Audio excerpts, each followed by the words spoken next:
Dedicated মধ্যে যেমন ধরেন আমি একটা আর্টিস্টের সাথে কাজ করতে চাচ্ছি, একটা হিরোর সাথে আমি কাজ করতে চাচ্ছি।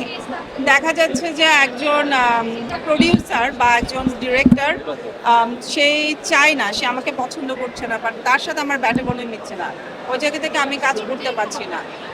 ওদের একটা মানে ইয়ে থাকে, দল থাকে, বা ওরা দেখা যাচ্ছে ফ্রেন্ড সার্কেল বা ভাই ব্রাদার বলেন, বান্ধবী বলেন, তারা একসাথে কাজ করতে স্বাচ্ছন্দ্য বোধ করে এবং তাদেরকে যাই বলা হচ্ছে তারা তাই শুনছে, যার কারণে আমরা পিছিয়ে যাচ্ছি, আমরা দেশ ছাড়ছি।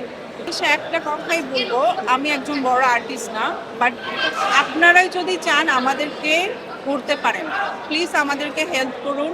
আপনাদের কারণে আমরা ভালো ভালো কাজ করতে পারবো।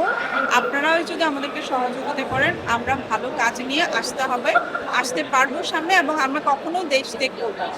যদি আপনারা হেল্প করেন, আপনি দেখবেন যারা আমরা পিছিয়ে আছি তারা আপনাদেরকে আমরা কি ভালো কাজটা দিচ্ছি। আসে না কারণ হয়তো আমরা বুঝতেই পারছি আমাদের বাংলাদেশের অবস্থা এখন তেমন একটা ভালো নাই, প্রডিউসাররা হয়তো প্রডিউস করতে চাচ্ছে না, যার কারণে কাজটা একটু থামে, মানে এখন একটু বন্ধ আছে। নিশ্চয়ই পরিস্থিতি যখন ভালো হবে আমরা আরো ভালো কাজ পাবো, প্রডিউসাররা এগিয়ে আসবে।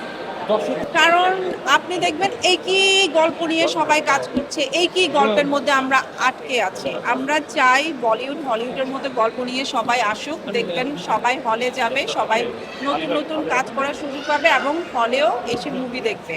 আপনি যদি একই নায়ক নায়িকা নিয়ে কাজ করেন সবাই তো বোর হয়ে যাবে, সো নতুনদের নিয়ে কাজ করুক, সবাই হল করি না। এর জন্য ইউটিউব দেয়, আপনি যদি বলেন তাহলে তো ইউটিউব মানুষ বলিউডেও ইউজ করছে, ইউটিউব মানুষ হলিউডে ইউজ করছে, তারা কেন হল ভর্তি মানুষকে মুভি দেখছে? এটা আসলে প্রচারের বিষয়। আপনারা যদি ভালো করে প্রচার করেন তাহলে অবশ্যই